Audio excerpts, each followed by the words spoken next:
can't believe this is how it ends. Oh no. No. No, no, no, no, no. Ulpius, what are you doing? Get back from there. If you lose your balance, you'll fall. That's the idea. What? Why? Why would you want that? Why do you think I'm stuck for the rest of my life working for a man who treats me like an animal? I know things are hard for you right now. They're hard for all of us. We're all in this together, Ulpius. Please just think this through. If you do this, it could be the sin that seals all of our fates. Is that what you want? I'm sorry, but I just don't care anymore. Please, Ulpius. Help him. If he goes through with it, it could be the end for us all. I don't know what to do. I've never had to deal with this sort of thing. Please, you need to talk to him.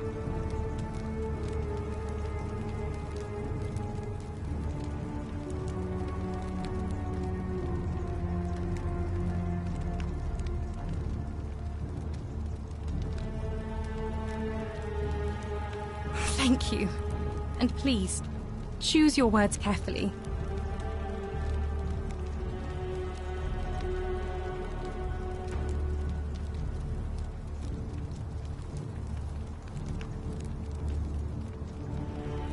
You know about that? How is that possible? I mean, I've never mentioned it to anyone. Well, if you say so. You don't understand. I don't want to hurt anyone. I just want it all to be over. It's too late for that. Yulia and I made a pact, and she's already swallowed hemlock this morning.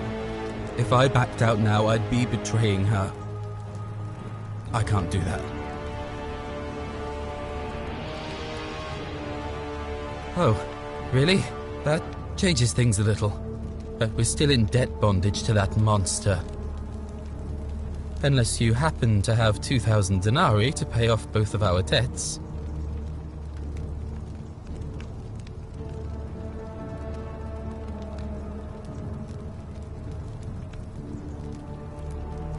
Really?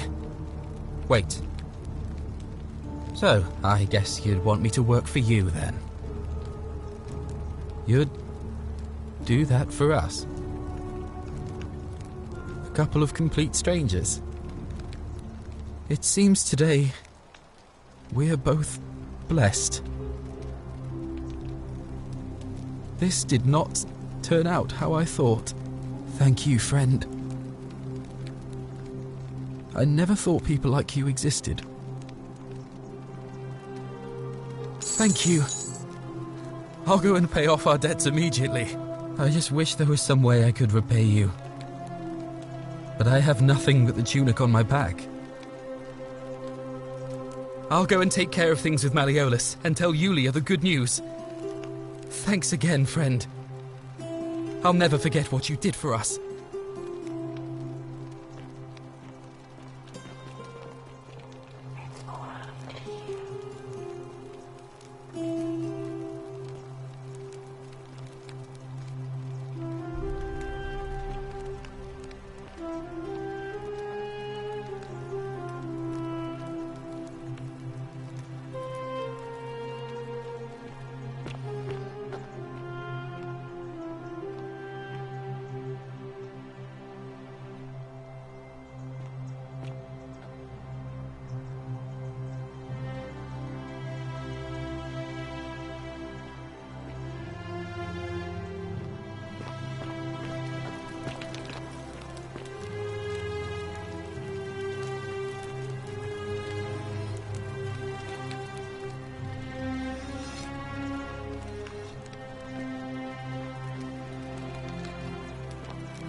And here you are.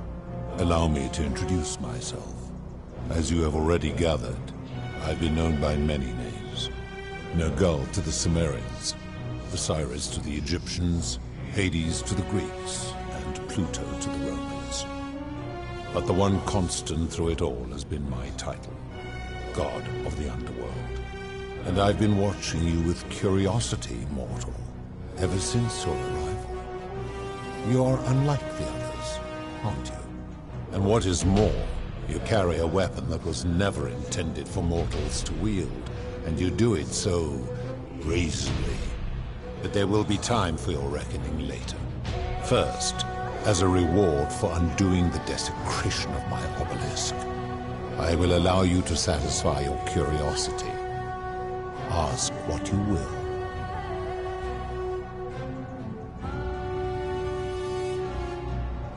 My story is many thousands of years long. You will need to be more specific. What do you wish to know?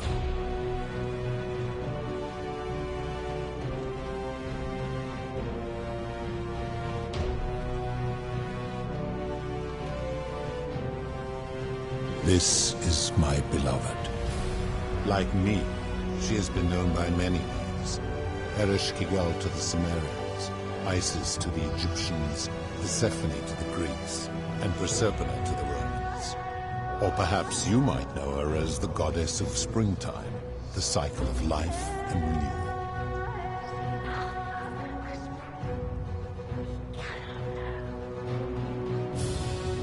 Your gaze lingers too long.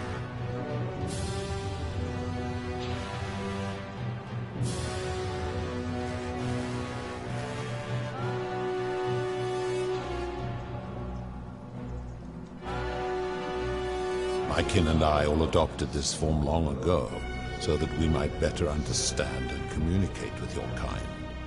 In time, we grew fond of the sensory delights it affords: desire, joy, ecstasy, even rage and sorrow, while an acquired taste can be addictive.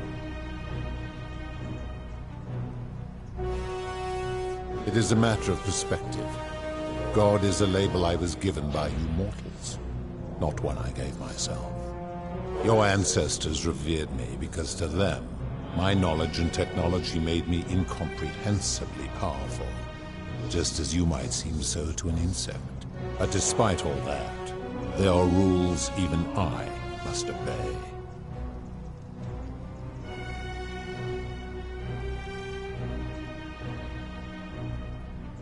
That is my servant. You would have met by the river, though she wears many faces and goes by many names. Kumutubal to the Sumerians, Kirti to the Egyptians, Charon to the Greeks, and Charon to the Romans. Her role is to ferry souls between the mortal world and this one, and to make their transition as seamless as possible. For that, she earned herself the infamous, if erroneous, moniker, the Ferryman. You will talk more later. For now, ask your questions. No. Long ago I swore to Proserpina that I would remain in this form for as long as we remained among your kind. I must honor that.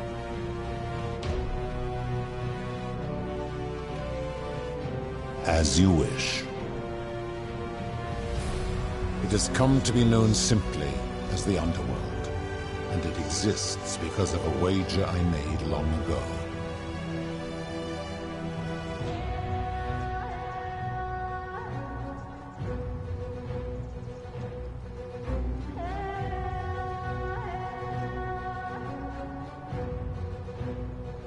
That is a long story, one that began over 3,000 years ago and continues to this day.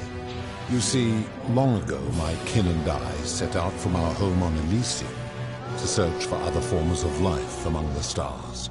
We discovered your planet and witnessed your kind evolving from primates into something lawless and barbaric. You all but destroyed yourselves. Your 2 short lives being extinguished by violence and ignorance and disease. Yet Proserpina saw raw potential in you, and persuaded the rest of us it would be squandered without our intervention and stewardship. So we revealed ourselves to your people in a place called Sumer.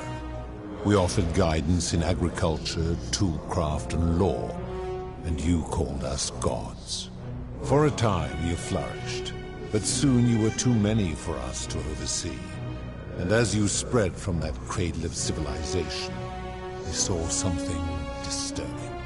We had sown the seeds of dependency and confusion, and soon you returned to your old ways of violence and ignorance, this time in our name.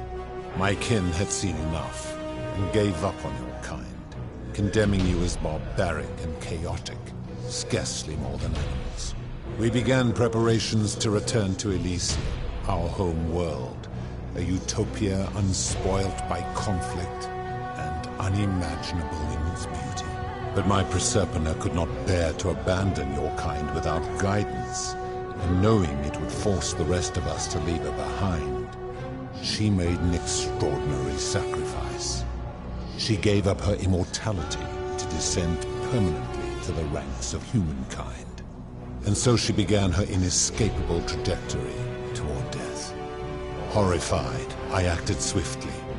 I placed her in suspended animation in a deep frozen sleep to prevent age and sickness from claiming her. And then I pleaded with Proserpina's father, who the Romans called Jupiter, to bring her with us to Elysium. It was and is my hope that once there, we might one day learn to undo what she has done to herself. But he refused. I did everything I could to persuade him, but he would not relent. He would rigidly uphold his final pronouncement. Humans were unworthy of ascension to Elysium, and no exceptions would be made. But seeing that I was aggrieved, he proposed a wager, the terms of which were as follows.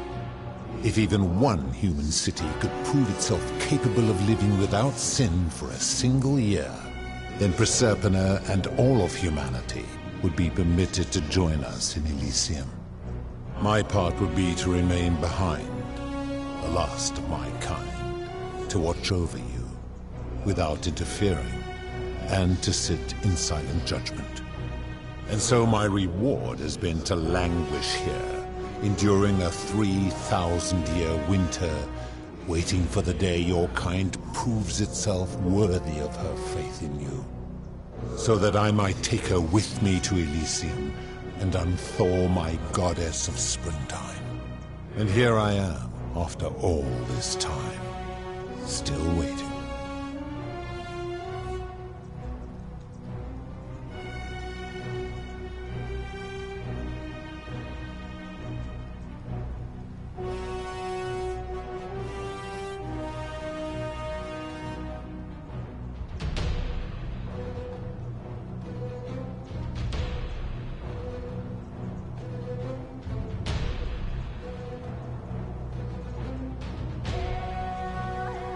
There were also gods who, like me, have been known by many names, but perhaps you knew them by their Roman names.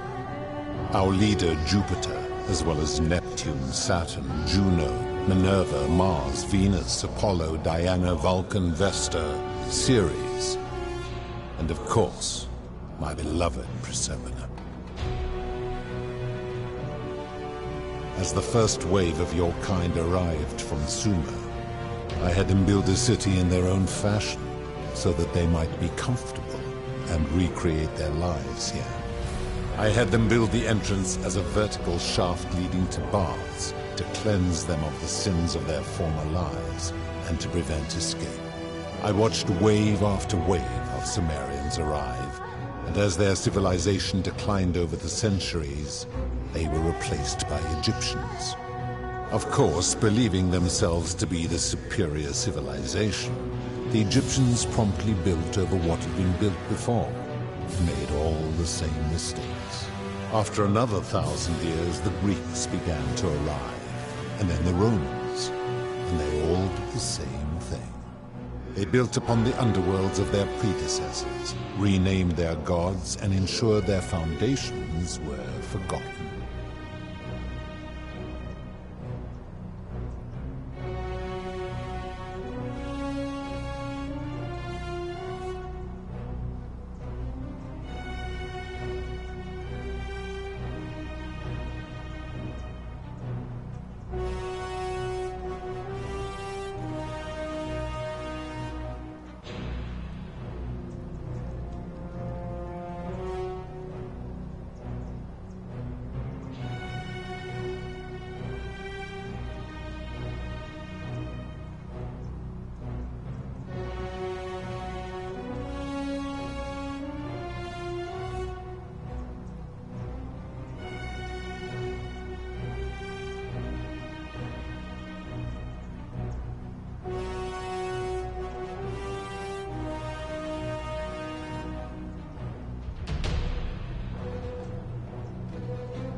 To ensure the wager was fair, it was important that my subjects were chosen at random. To this end, I had my servant distribute 1,000 tokens fashioned from silver, a rare element at the time, across all of Sumer. Whoever died while in possession of one of them would be located by my servant and ferried to this place, with no memory of how they arrived. As the tokens were discovered, they were traded, smelted, and fashioned into trinkets, and eventually coins, spreading to Egypt like seeds on the wind. Later, when they spread to Greece, they would come to be known as Charon's obol, or as coins for the ferryman. Some placed coins in the mouths of their dead, hoping they would awaken here, though they had no way of knowing which coins were fashioned from the original tokens. In fact, almost all of the tokens are accounted for. Only 2 remain. And so after this wave destroys itself, as it is destined to do, your kind will have squandered the last of its potential to ascend beyond this rock, and Persephone along with it.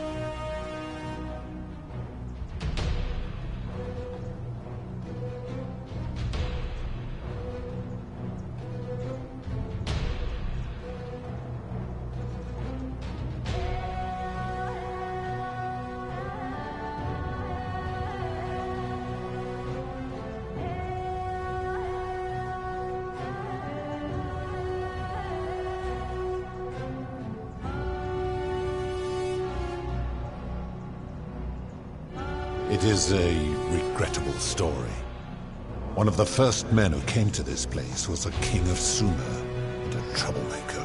To be rid of him, I returned him to his people, on the condition that my servant erased his memories of this place. But the erasure did not take completely, and he told stories of this place as if describing memories of a dream. His tales were committed to writing, which came to be known as the Epic of Gilgamesh, and his words were twisted and distorted over generations. Later, the Egyptians would adapt Sumer's stories of the underworld, making them wildly intricate and labyrinthine. Their Book of the Dead and Book of Gates bore less and less resemblance to this place, and their priests' pursuit of profit. Then, when the Greeks began to arrive, they proved far more cunning, and in a series of incidents that will not be repeated, 5 of them escaped. A warrior named Heracles, 2 kings named Sisyphus and Theseus, a poet named Orpheus, and a Trojan named Aeneas. They each told embellished tales of this place, how to get here, and how to escape. And so from Sumer to Egypt, Greece to Rome, your kind has always told each other stories about this place, though each story contained only a seed of truth.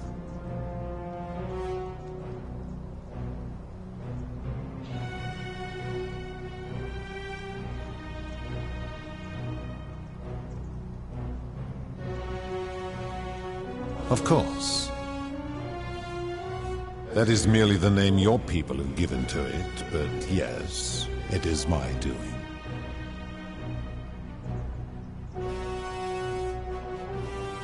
That is a story dating back to the very first wave.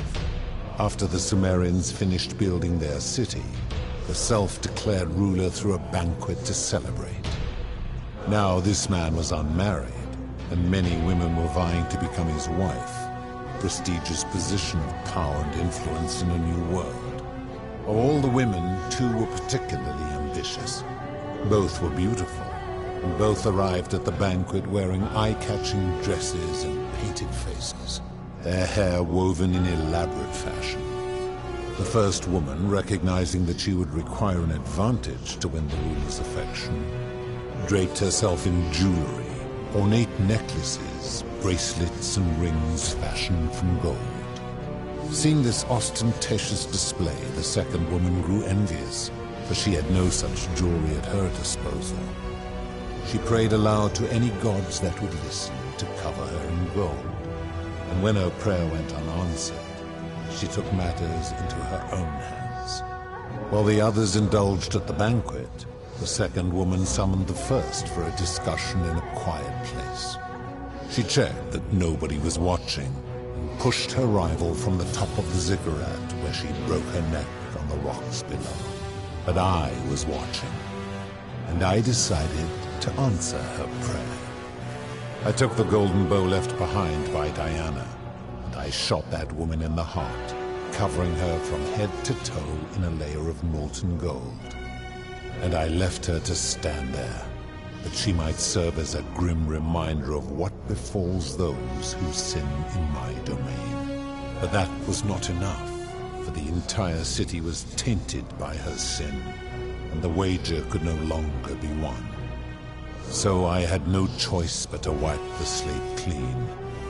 I gilded them all to make way for a new wave, and began the wager again.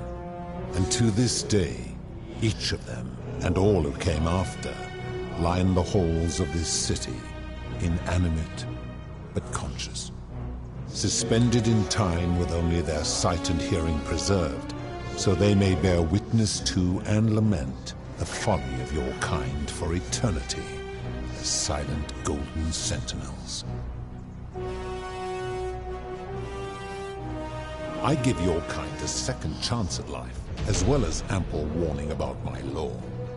And when you disobey, and you always disobey, you force my hand, bringing terrible suffering upon yourselves. And so you ask if I am the one destroying your lives. And I say, no, you destroy yourselves. I am merely the means by which you do it.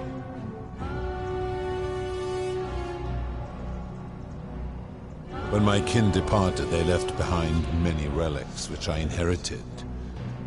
A consolation prize of sorts. The golden bow originally belonged to one of my kin, who the Romans called Diana. As my collection of golden statues grew, I chose the most ferocious among them, and equipped them each with a duplicate of her bow, and tasked them with hunting down the Forsaken at my behest. They became known simply as Furies.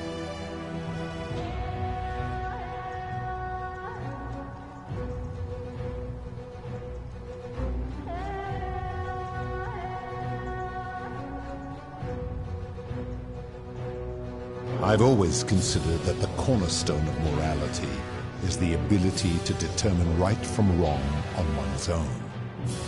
No attempt to lay out rules like your Code of Hammurabi or your 12 Tables of the Roman Republic can ever cover all possible scenarios. This should come as no surprise to you, since the core principle has been expressed in many forms by many of your civilizations. The Egyptians made a rudimentary attempt with do to the doer to make him do. The Greeks refined it with avoid doing what you would blame others for doing. The Roman Stoics added, treat your inferior as you would wish your superior to treat you. Even the so-called cultists hiding among you often say, do unto others as you would have them do unto you. It is the simplest of concepts, and each one of you is born with the faculties required to apply it to any situation. Yet none of the peoples who expressed this rule were able to uphold it. Curious, is it not?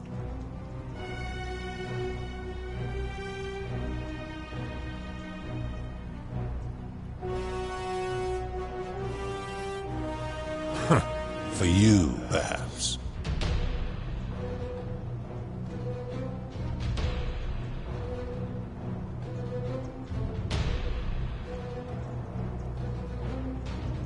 I am able to commune with all of the statues in the city. Their ears are my ears, and their eyes are my eyes.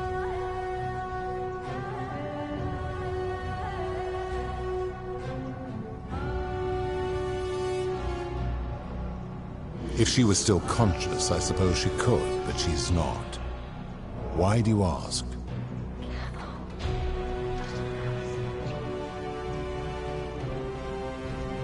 Then what an odd question.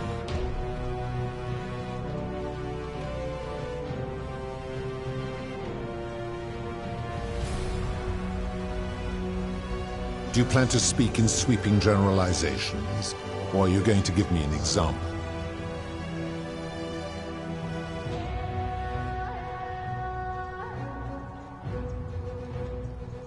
I have seen no such thing, but in any case, taking one's own life is a self-directed act. It is not one that is done to others, however they may be affected by it. Therefore, it cannot be said that one who commits suicide has done anything unto others.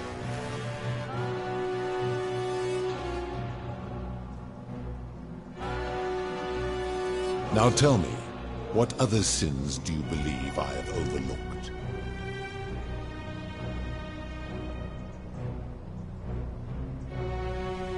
Ah, the tavern keeper, yes. How is that inconsistent with the rule? I disagree. Having watched that tavern keeper, that is precisely what she would expect from others. She would view it as a game, one she intends to win.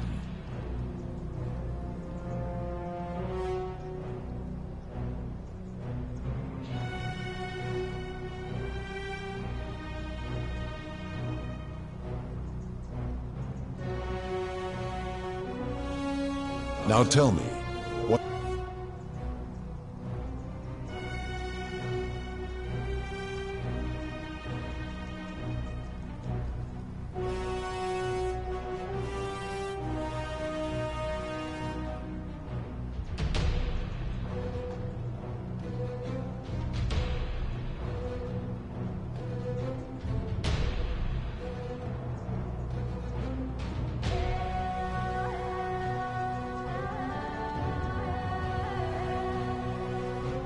You speak of the moneylender.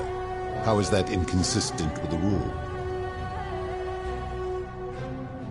And he would never have signed a contract pledging his labor for 30 years. All he did was enforce the terms of a contract signed voluntarily by others.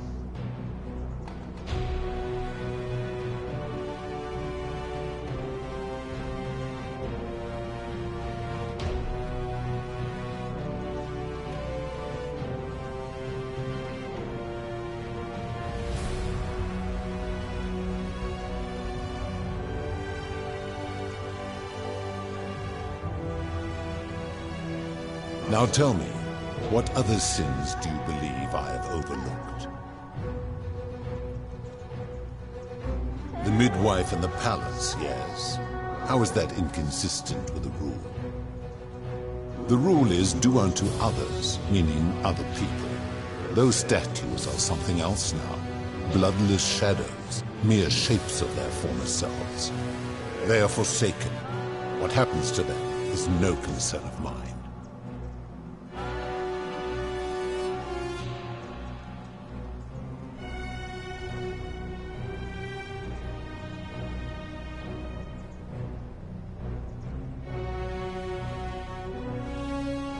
Applying this rule always requires us to interpret the meaning of the words. A literal interpretation helps to minimize the ambiguities of your primitive language.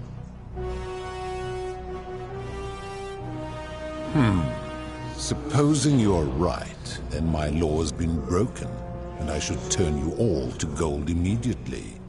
Is that what you want?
Now tell me, what other...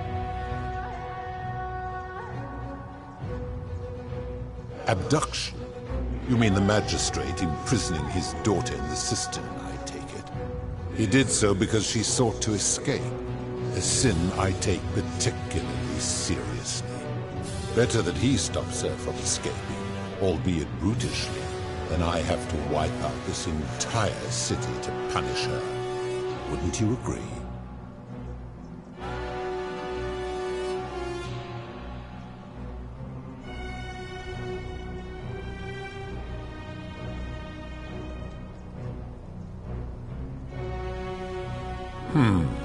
Supposing you're right, then my law's been broken, and I should turn you all to gold immediately.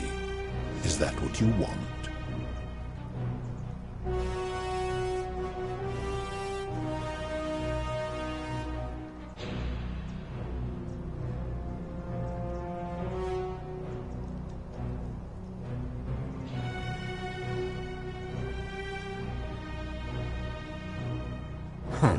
Now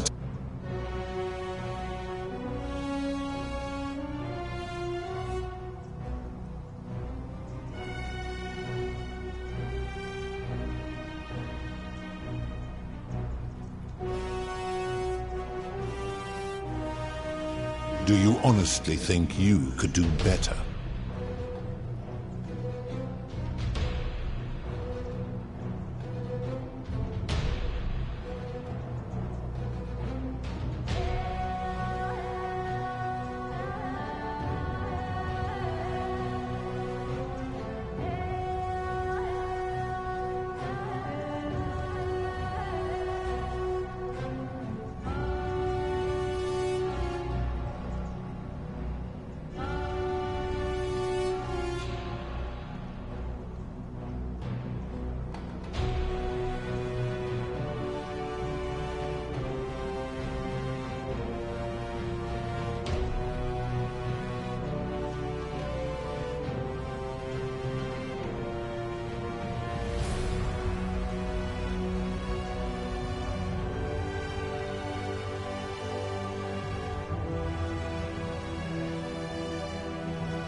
I should strike you down for that.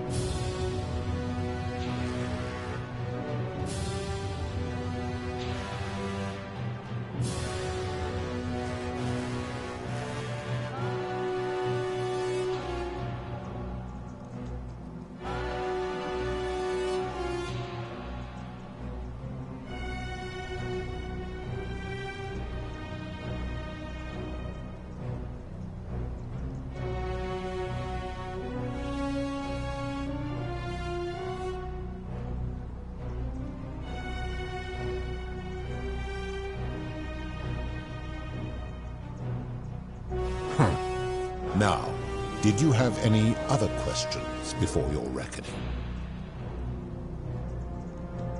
Very well. Good. Then now it is time for your reckoning. Only, it seems, something is wrong.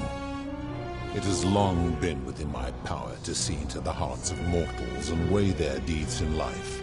But when I peer into you, I see only a blank slate, as if you did not exist until you appeared in this city. How is this possible? Charon, where did you find this one? I do not remember ferrying you. How did you come here?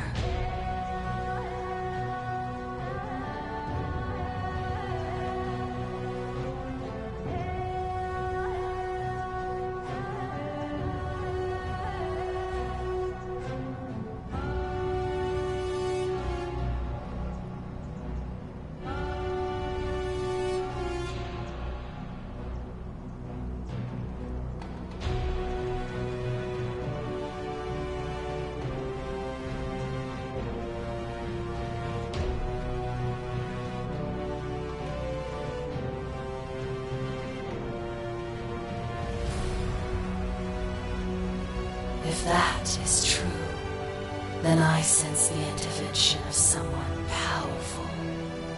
How did you come to be in this time, mortal? Who brought you here? He cannot know.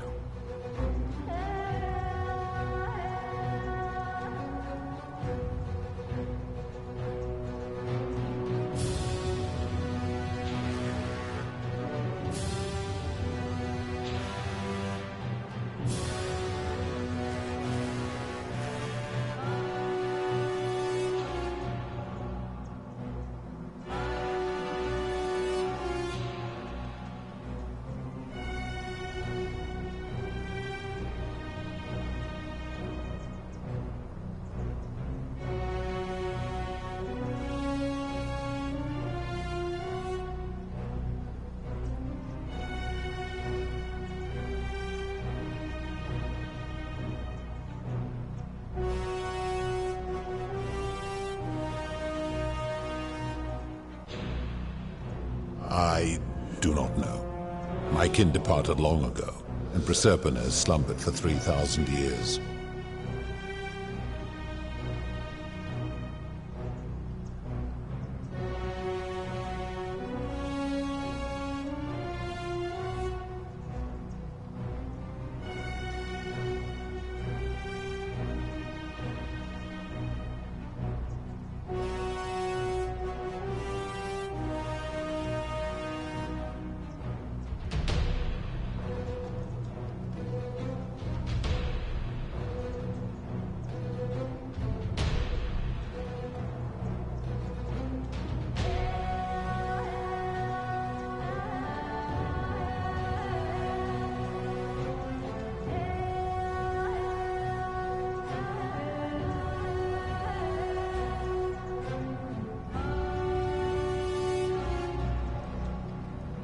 Tread lightly, mortal. Enough of this. It seems I will need to put your reckoning on hold for now. But answer this. Why have you come here? What is it you seek?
You know fart. You will remain here as my servant until the wager is won, or the golden rule is broken. It is not open for discussion.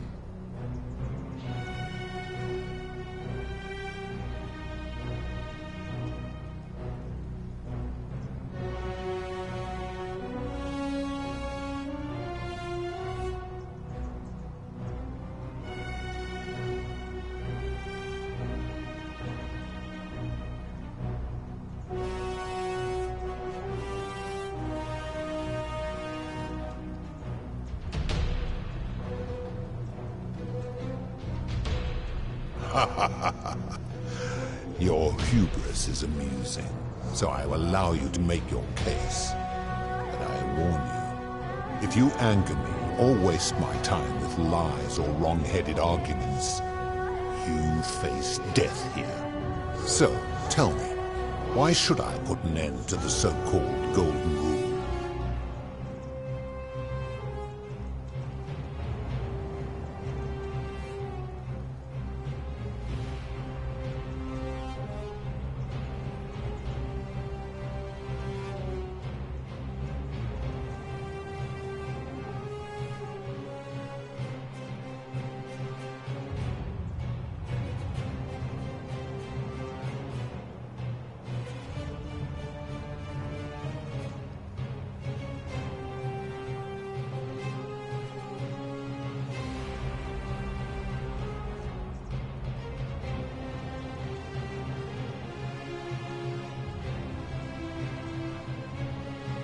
That is a very serious accusation, mortal.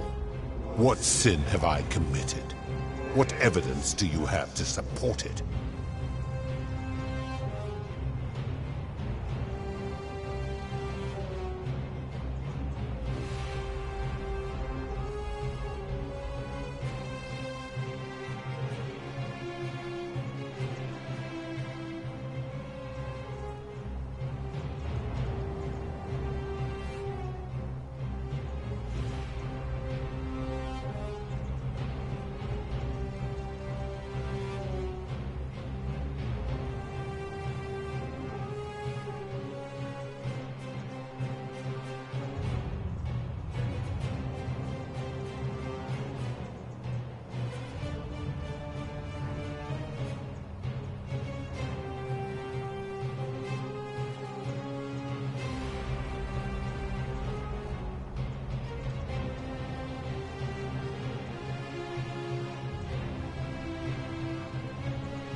Every one of those people was guilty of failing to ensure their peers lived virtuously.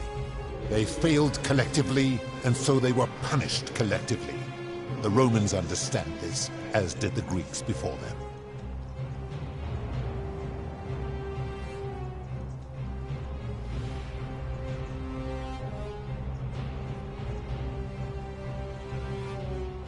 Ah, but I am a god, and you are a mortal. Why would you expect me to treat you as I treat my own kind? You are not a peer. You are not a respected equal. Let me ask you this. Do you treat insects as you wish to be treated? Do you care for their well-being as you would your fellow man? Do you ensure they have food and shelter and protection from predators? Do you give them rights?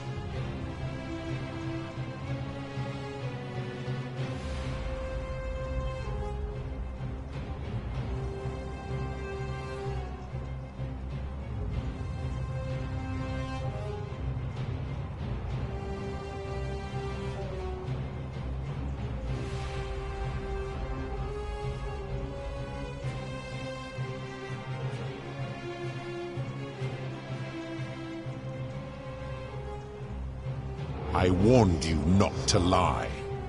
You will make a fine statue.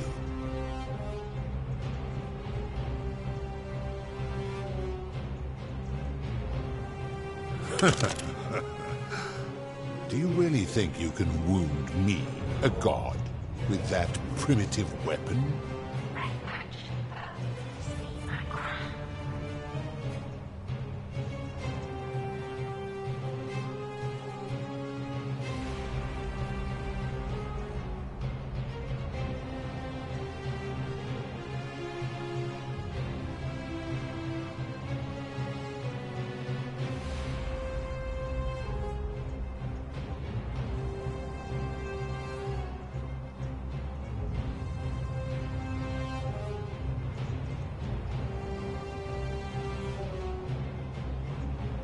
Pathetic.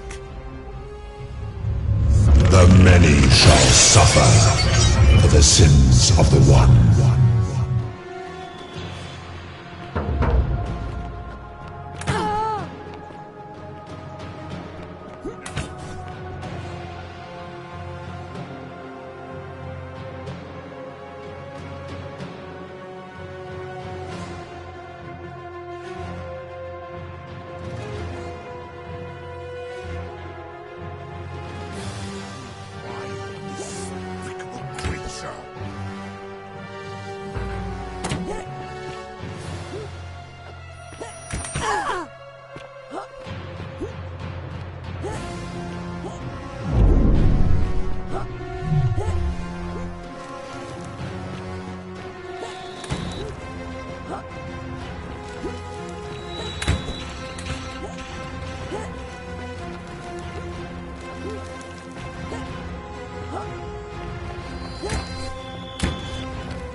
Salve, friend. Mind telling me who you are and what you're doing with that bow on your back?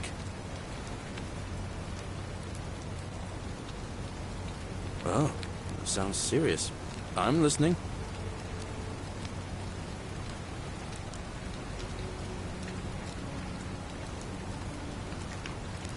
Yulia? Oh no. All right, I can do that. Poor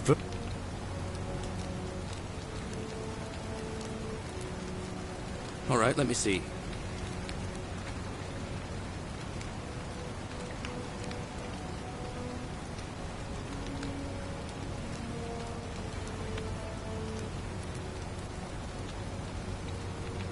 I'll go, but once I'm done, I'll need you to tell me how you know all of this.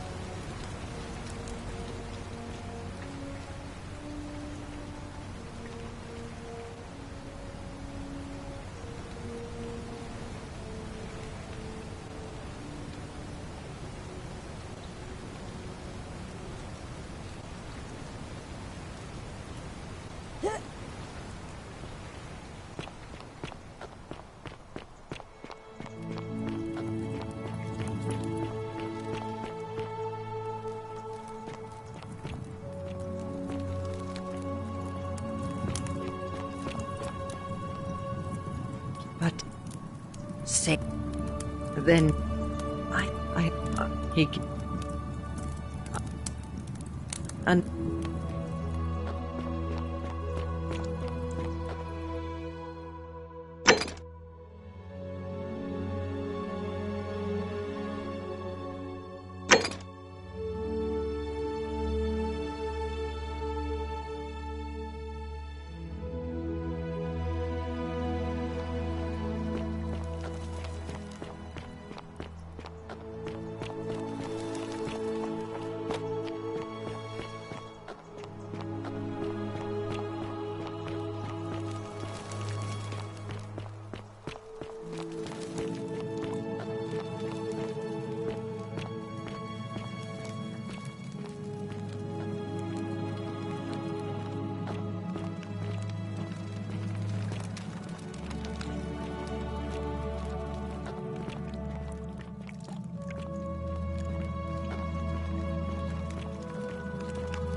Curse you, cultist!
Ah, a visitor. Welcome.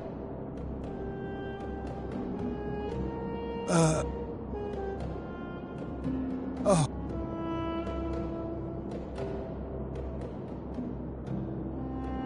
I assume you're asking me this as some kind of amusing hypothetical?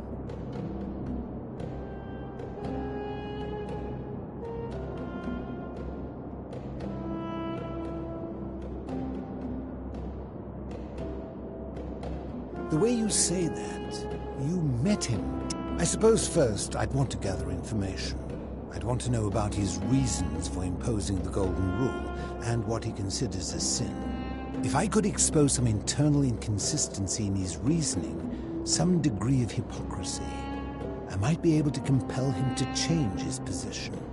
But as a philosopher, the saddest truth I ever learned is that all but the most enlightened opponents are more easily swayed by appeals to emotion than by reason. So the easiest path would be to find his emotional susceptibility and exploit it. If he was vain, I might try to flatter him. If he was merciful, I would try to evoke pity. As a last resort, I might figure out what he fears losing above all else, and, if I could, threaten to take it away.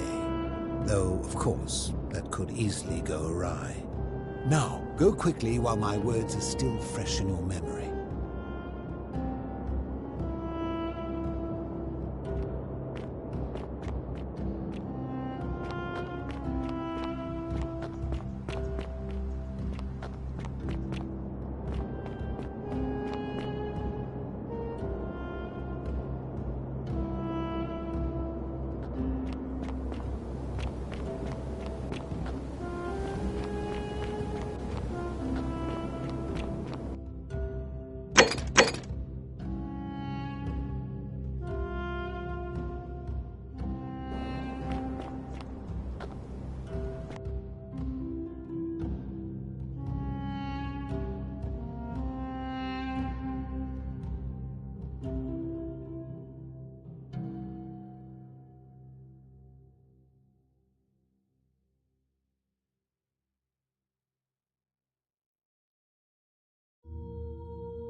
citizen.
And here, allow me to introduce my...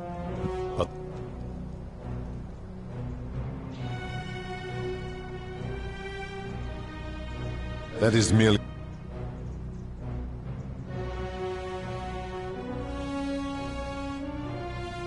I've always considered that the cornerstone of more... No attempt to...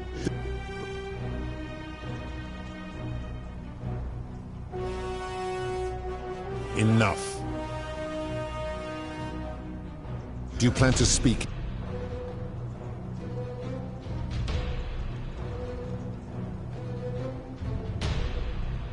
Abduct it better.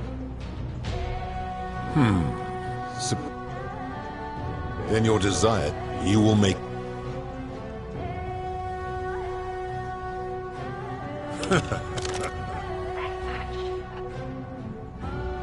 How dare. The many shall suffer for the sins of the one.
will suffer eternal torment for this.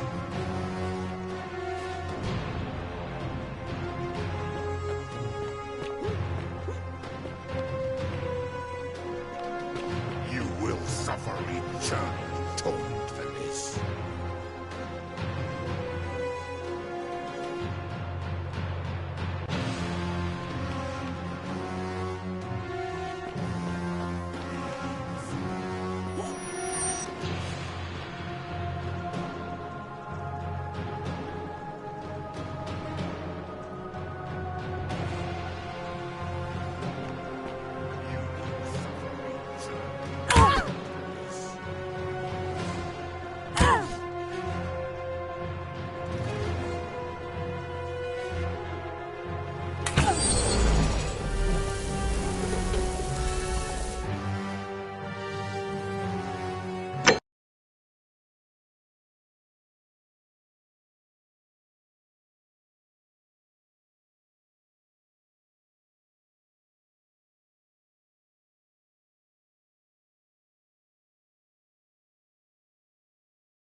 And allow me.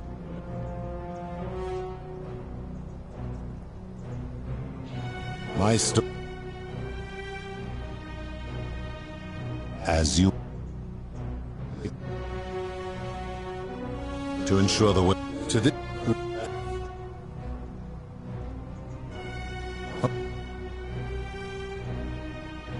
That is merely the.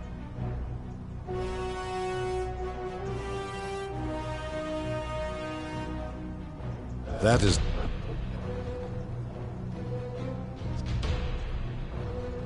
You...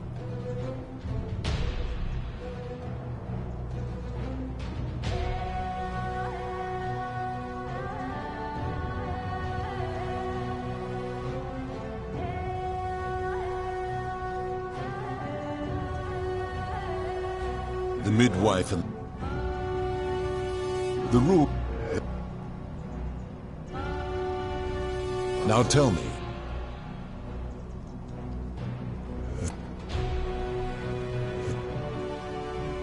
I would recognize that anyway. You vile dis...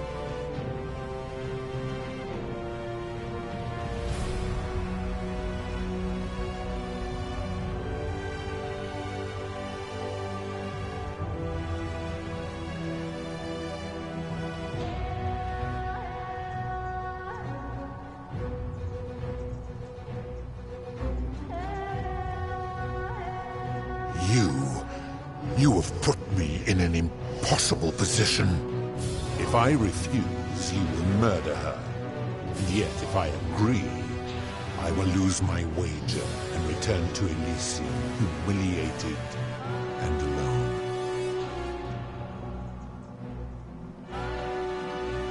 I do not see that I have a choice in this. Your treachery and savagery have opened my eyes like nothing I have witnessed in 3,000 years. And now you have shown me your species' true colors. And I see that Proserpina was a fool to have ever believed in you at all.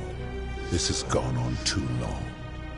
It is time for me to let go of this form, of her, of all of you.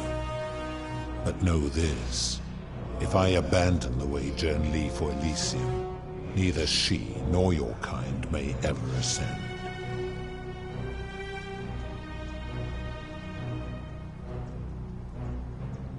Because, despicable creatures, the best I can do is return you to the land of the living. I will have Charon make arrangements to ferry the others. But as for you, be aware you will be separated from the rest.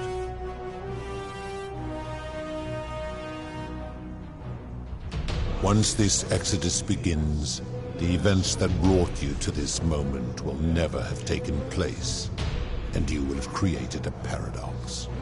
What will become of you is difficult to predict, but that is the risk you have taken by interfering in the natural flow of time. Now, are you ready?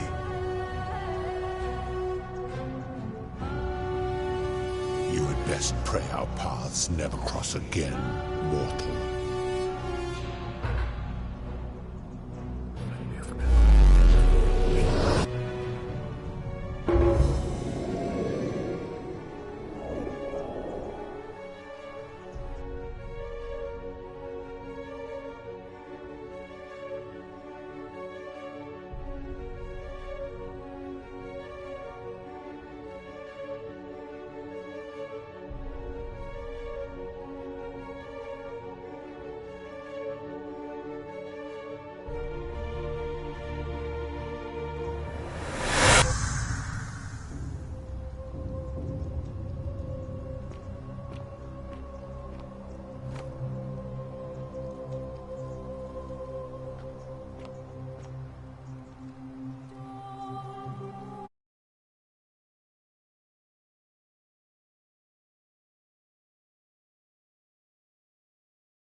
Oh.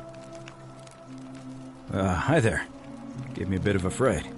Thought I was in here alone. I'm Al. Well, here I am. I'm sorry, I didn't catch your name. Oh, did that lady in the forest send you in here after me? I guess I lost track of time, learning about the history of this place, and it is extraordinary. I'm fairly certain you and I are the first people to set foot in this city for about 2,000 years. Fortunately for us, the last person in here was a Roman man named Galerius, who inscribed an account into a tablet. Apparently, there was a community of 20-something people trapped in here, and living in fear of a curse they called the Golden Rule. They believed that if even one person sinned, an unknown god would cast them all into gold, like the 1,000 people who'd lived here before them. Then, one day, just as Galerius had finished praying for a good harvest at the shrine of Proserpina, an oracle appeared and told him how to solve the ills of the city, like saving the life of a dying woman, foiling an assassination attempt, and so on. Meanwhile, the oracle walked up to the temple of the mysterious god, this one right here, and demanded an audience. And the doors just opened up to her. Nobody knows what went on in there, but Galerius wrote the oracle must have been more persuasive than Odysseus, because the next thing he knew, the ground shook and the voice of that god rang out over the city. The many have suffered long enough. Unfortunately, Galerius' account just sort of stops after that, leaving a lot of questions unanswered. What became of him and the other people who lived here? What happened to all the golden statues? And did this mysterious oracle single-handedly undo the curse that had terrorized people for hundreds of years?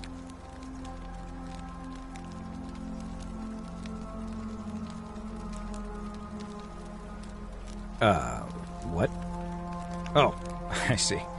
For a moment there, I thought you were serious. Anyway, I think I found a way out through the aqueduct that brought water into the city. Follow me.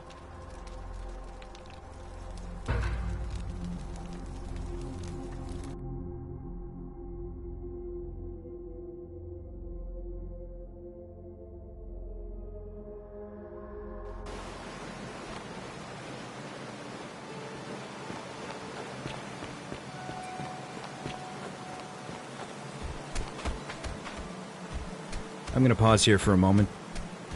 You go on.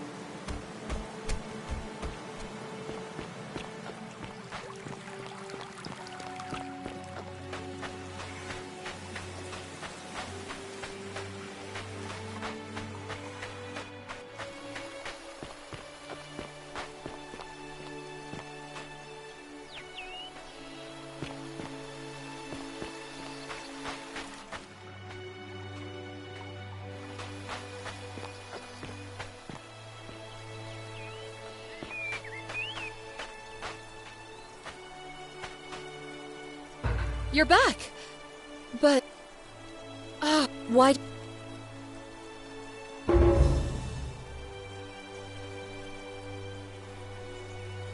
Ah, I see. I thought you might. Well, now you know. I suppose you have questions. You can just call me Charon, if you like.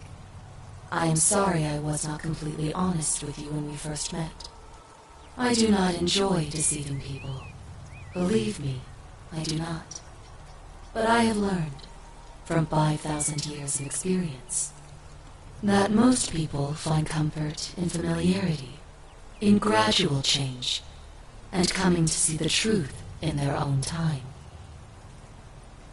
That you died, of course. You were dead when I brought you here. My role, as the servant of the god of the underworld, has always been to assist the chosen to cross the threshold from the land of the living to the land of the dead.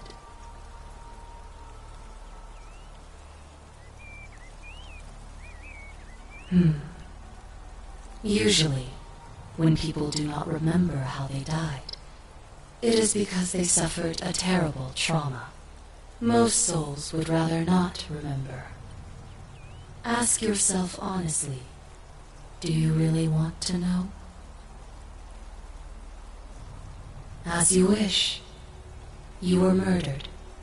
You were exploring an old tomb when you discovered a cache of forgotten relics, including 2 silver coins of ancient origin. Unfortunately, as you emerged into daylight, you were set upon by 2 thieves. A nearby hiker saw the scuffle break out and leapt to your aid, trying to help you recover your bounty.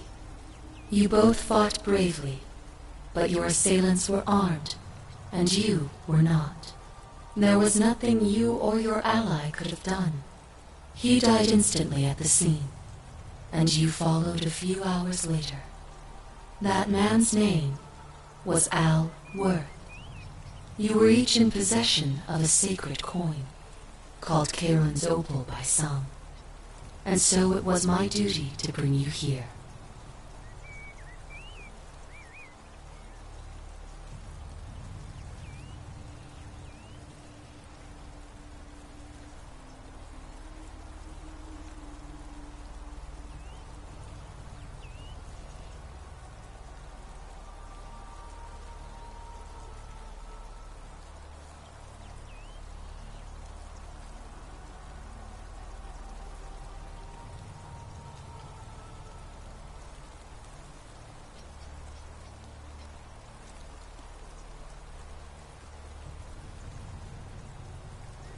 It means I am now bereft of purpose.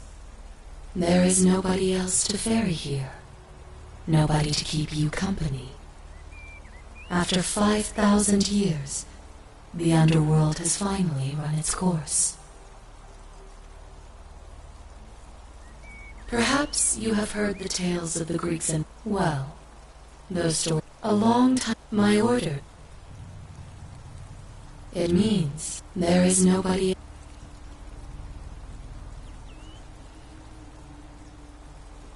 I see no point in keeping you here. But I have to ask one thing. That you keep this to yourself. Look! Here comes Al now.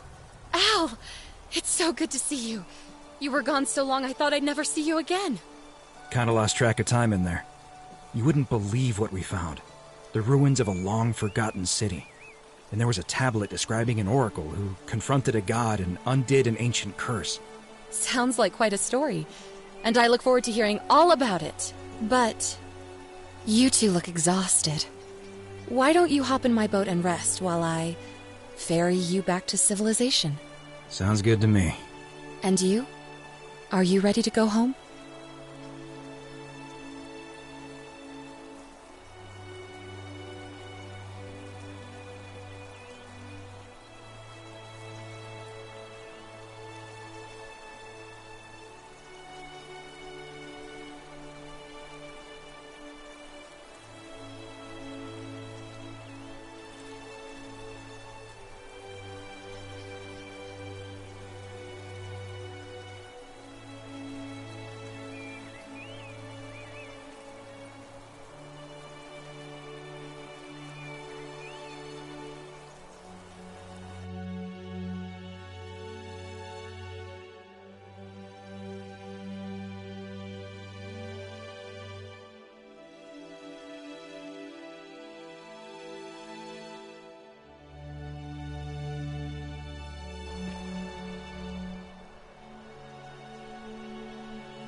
Hey, you made it.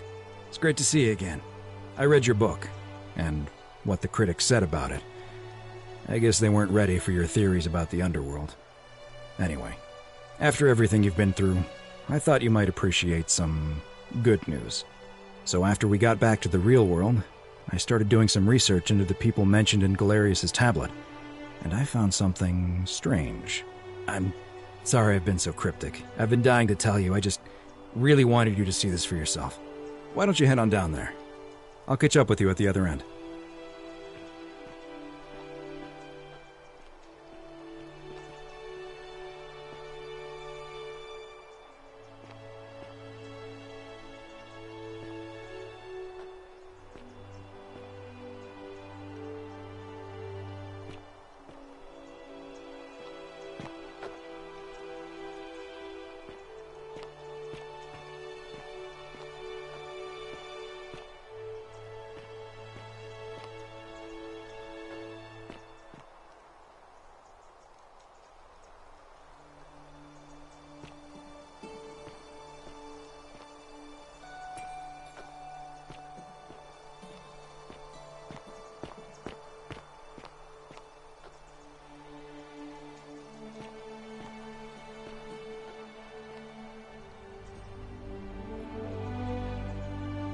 You're finally here. Remember me?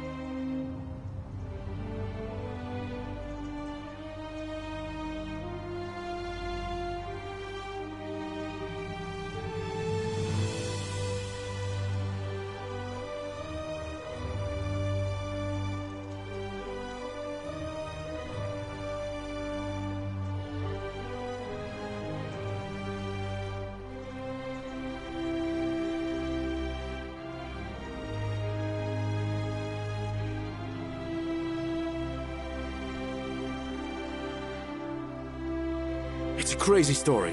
After you disappeared, Charon appeared and told us she was returning us to the world. Even gave us some coins to help us start our lives over. Only, for some reason, she returned us to your world instead of ours. Anyway, I know we only ever had that one conversation, and I wasn't even sure if you'd remember me, but I wanted to say thanks for freeing us from the underworld and giving us a second chance at life.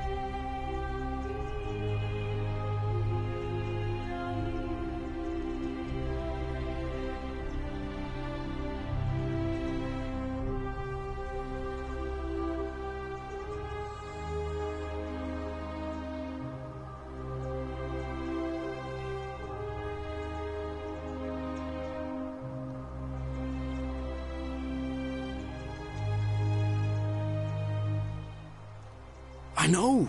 I can't believe my luck either. But we're engaged and living together. We're planning to get married next spring. If you're going to be around, we'd love to see you there.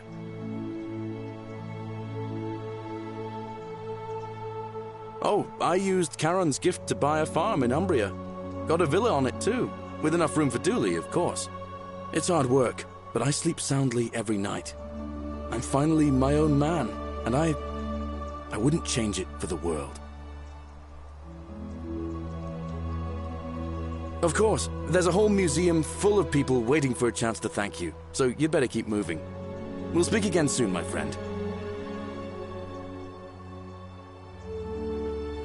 Oh, hello. It's you. You're here. It's lovely There to she finally is. meet you. Galerius told me all about you. So, you're the hero who somehow vanquished the last of the Roman gods. As I'm a priestess, you realize you've put me out of work. I'm just teasing. Actually, and it still feels a little sacrilegious to say this, I'm finding life after religion quite enjoyable.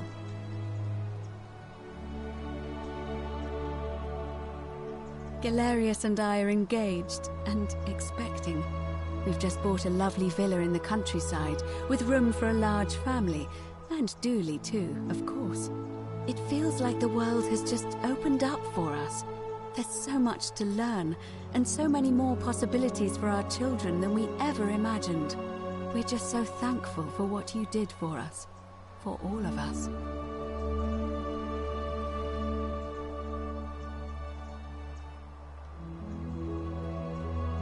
That's sweet of you to ask. She recovered nicely. In fact, she's here somewhere, if you'd like to ask her yourself.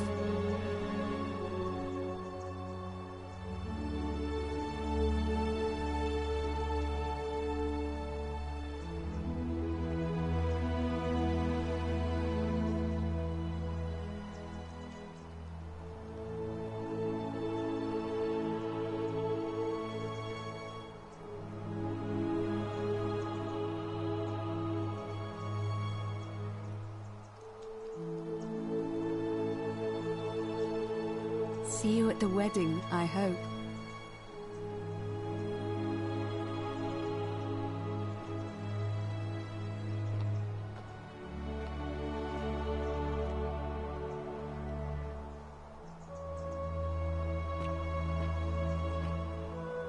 Hello, I'm Dooley.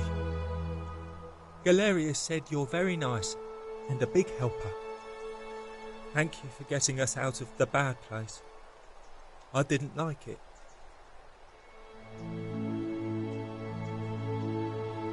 I live at Galerius and Equitia's house. They look after me now and help me remember when I forget things, like brushing my teeth.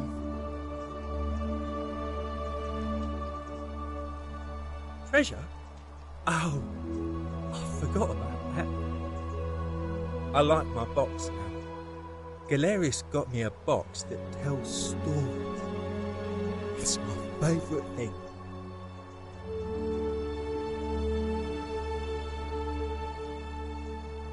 Yeah, they're fun. Bye-bye.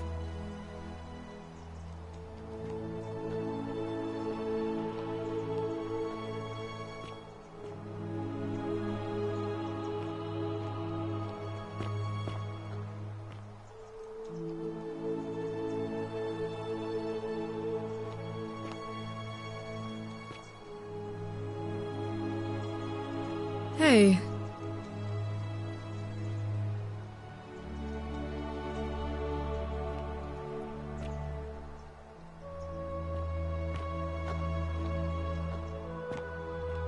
Hello. Hi there.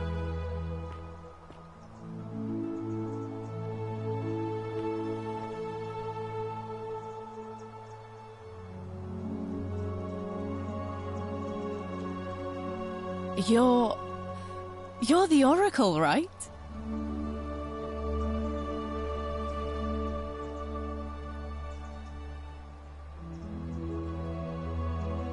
Oh, of course, sorry. And I never got a chance to thank you for telling Galerius how to save my life. And of course, getting me and all of us out of a terrible situation.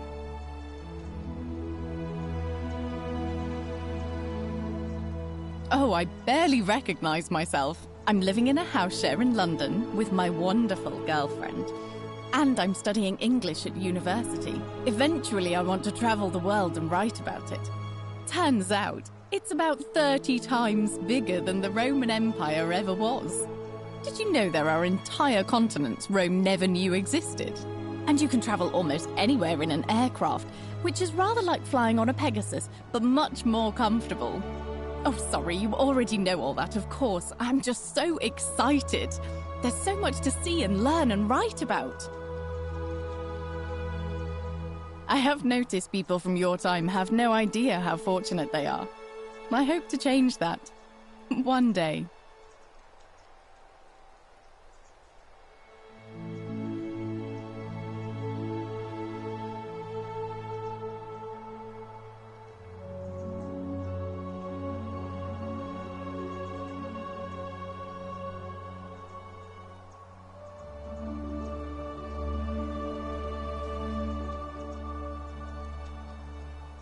Last I heard, Malleolus kept insisting he was the last rightful ruler of the Roman Empire, and wound up being committed to a psychiatric hospital. As for Claudia, she was always so viciously unhappy. Someone said she'd blown all her money on wine, trying to drink herself back to the underworld. After the horrific way they treated Ulpius and me, I can't help feeling a sense of... what's that German word? Schadenfreude?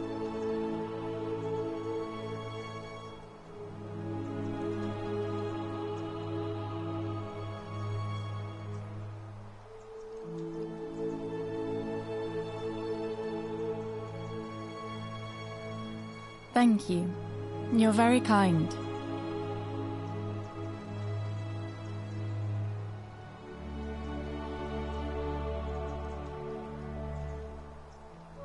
Ugh. Someone told me she was boasting about getting her claws into some rich prince, and how she was going to be living the high life from now on. Even in your time, life still isn't fair. Apparently, he'd proposed before they'd even met. And last I heard, she'd bought herself a first-class one-way ticket to join him in some exotic place called... what was it? Nigeria? Some people have all the luck.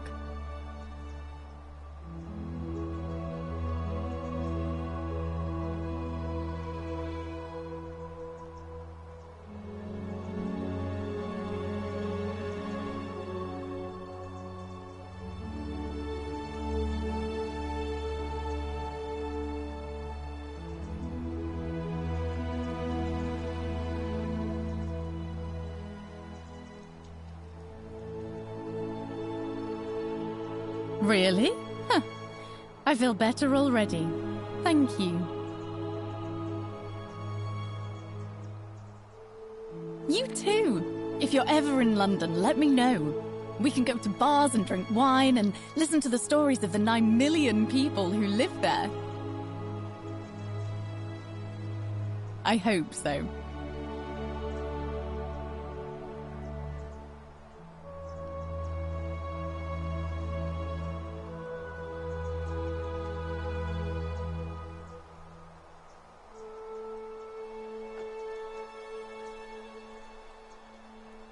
You are here.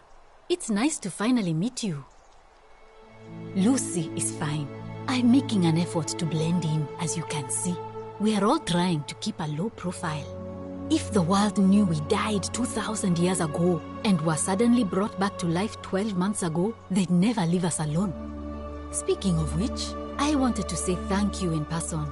I'd say the gods smile on you, but I hear you drove the last of them off. So...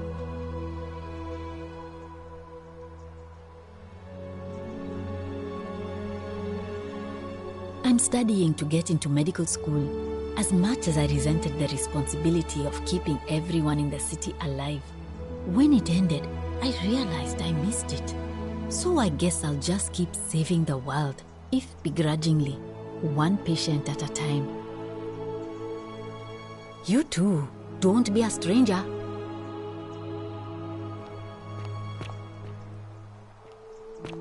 Evening.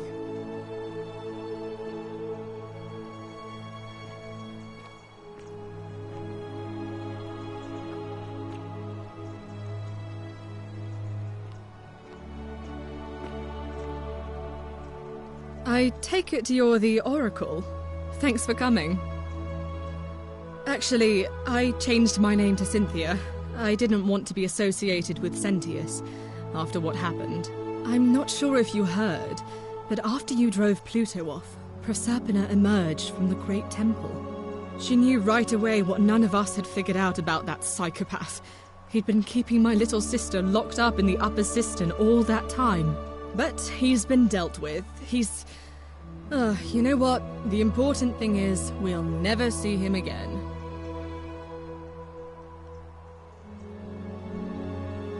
Anything I want.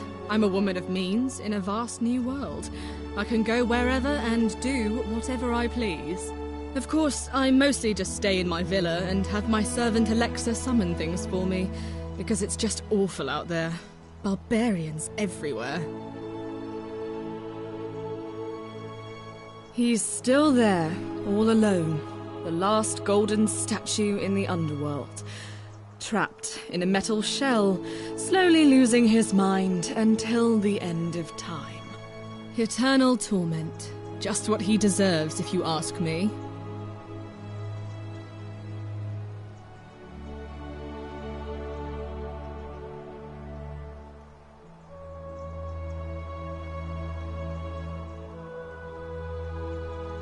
You too.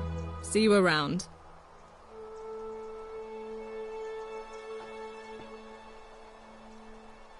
Hi there, I'm Horatius. I understand we have you to thank for giving us a second chance at life, and reuniting Scintilla with us as well. So, thank you.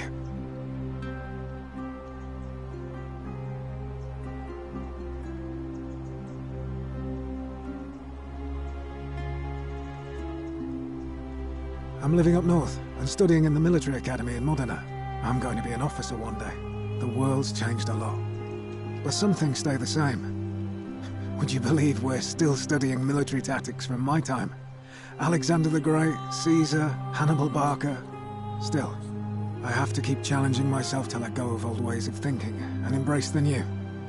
As Seneca wrote, the ones who pioneered our paths aren't our masters, but our guides.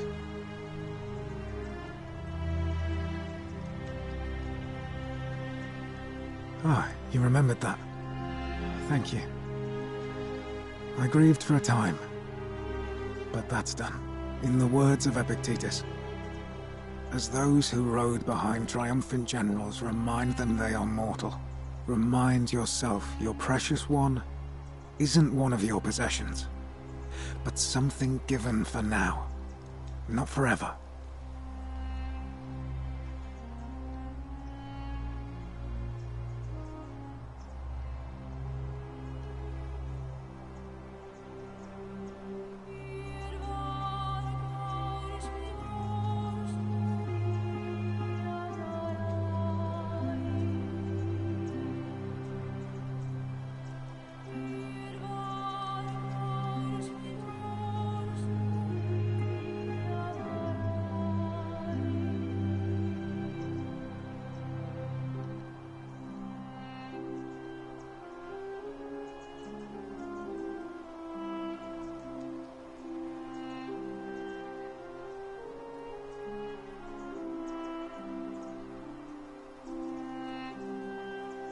Thanks.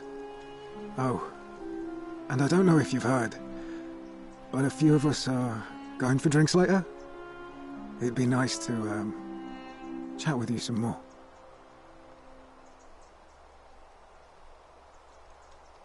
Great. He's not my... Oh, I see what you did there. Good one. He had more trouble adapting than most. He got himself disqualified from the UFC. So he started some kind of underground blood sport tournament, like we had in Rome. Suppose it appealed to people's baser instincts. And they say he made some good coin, killing a bunch of men like that. But his luck finally ran out, and his life along with it. You know what they say. Live by the sword, die by the sword. Perhaps. See you at drinks later, I hope.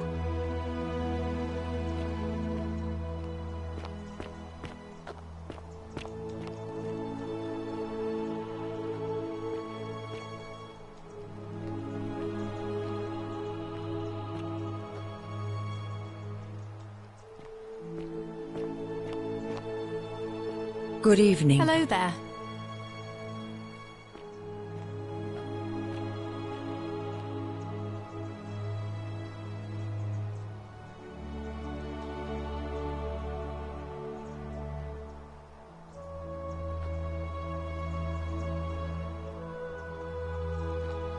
Some soiree, innit?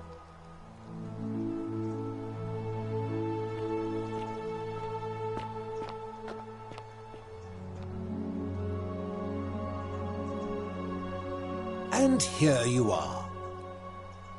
Oh, and by the way, I go by Philip now. A fine Greek name. I never thought I'd leave that cave, let alone the city. And now I'm living in the 21st century. What a time to be alive. And it seems I have your catabasis to thank for it.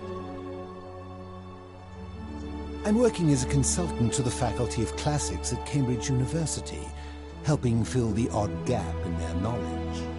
Not that I need the money, but I do love being around enlightened minds again. Aha! You remember that? I have to admit, I have been profoundly impressed by the advances humans have made these past 2 millennia. The sum total of human knowledge available at our fingertips, miraculous modern medicines, and a series of prosperous democracies. Your contemporaries have come further toward utopia than I ever thought possible, though there's still a way to go. My sincere thanks once again.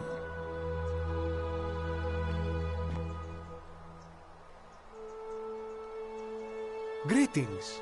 You must be the legendary Oracle. It is a sincere privilege to finally make your acquaintance. I am Georgius. I am told we have you to thank for freeing us from Hades, and for that I am most grateful. I am reacquainting myself with Greece. It has changed so much over the last 2,000 years, I barely recognize it. This is at once heartbreaking and thrilling. Perhaps one day, once I have seen all of this new Greece and sampled her delights, I will settle down in Santorini in a villa overlooking the azure Aegean Sea. I hope you will join me there and regale me with the story of how you faced off against the fearsome god of the underworld and won.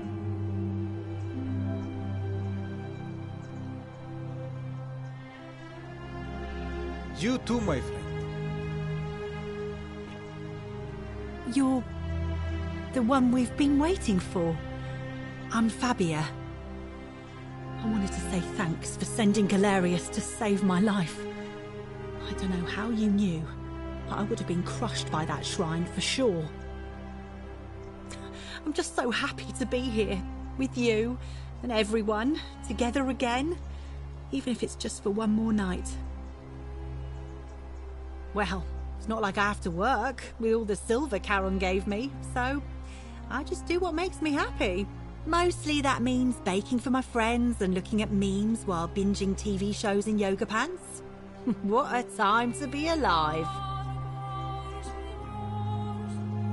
Oh, it really is. You too.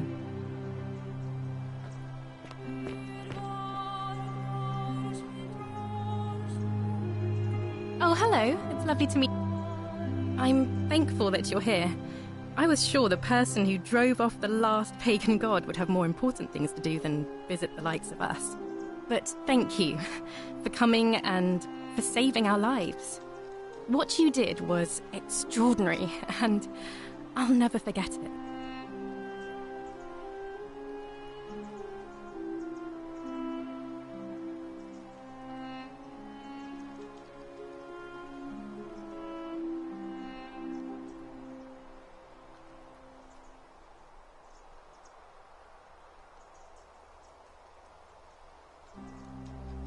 I'm living in Rome again, in a charming little flat by the Tiber. Not far from my old place. Oh, and I'm training to be a crisis counselor. After we lost Ulpius, I spent a lot of time reflecting on what I could have done differently. I couldn't shake the feeling that if I'd just found the right words, he'd still be with us today. In the end, I decided to devote the rest of my life to helping others like him.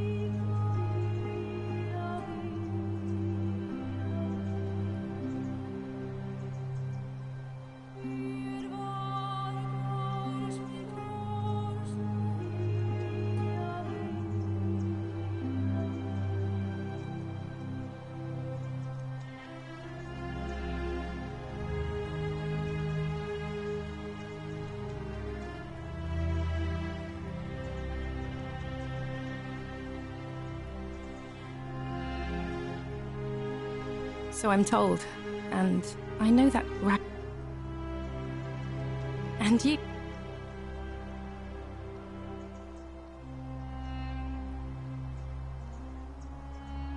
Good evening.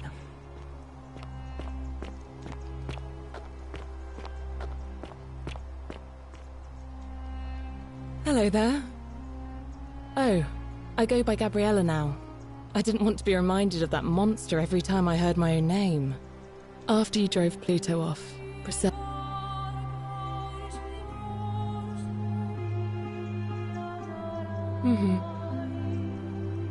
I'm living by myself on a little vineyard in Umbria. It's something, but it's been hard. Oh, it's hard. Thanks.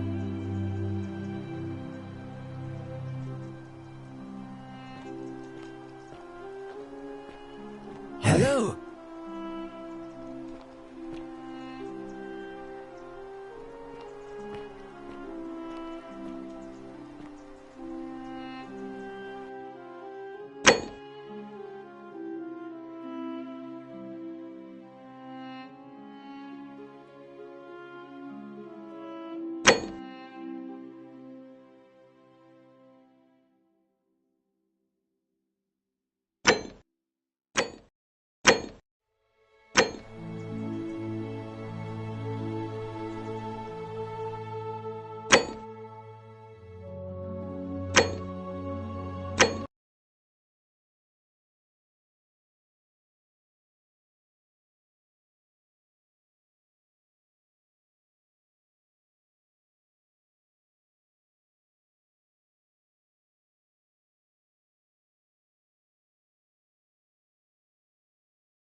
I still don't... Even if I had seen it, and I'm not saying I have, I couldn't in good conscience give it to you.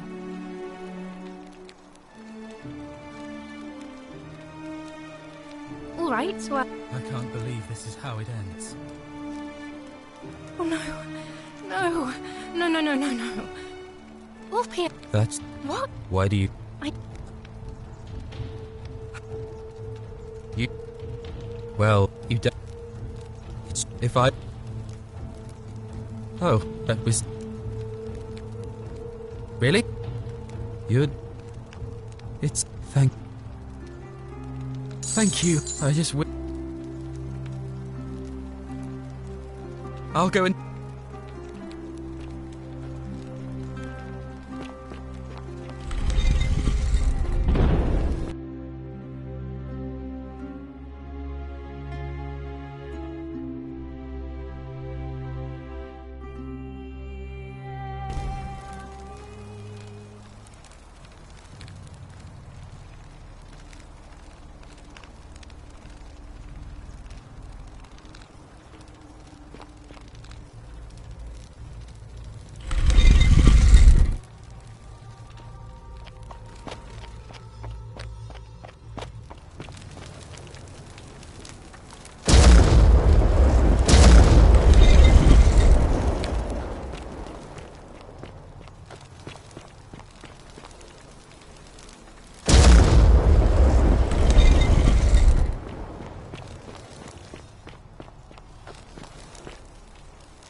And here, allow me, but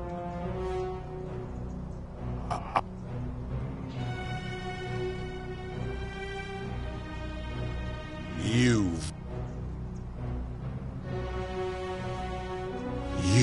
if I do, and this, but because despite the best.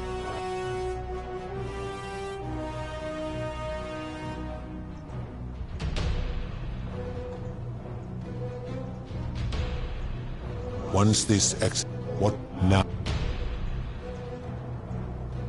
You would.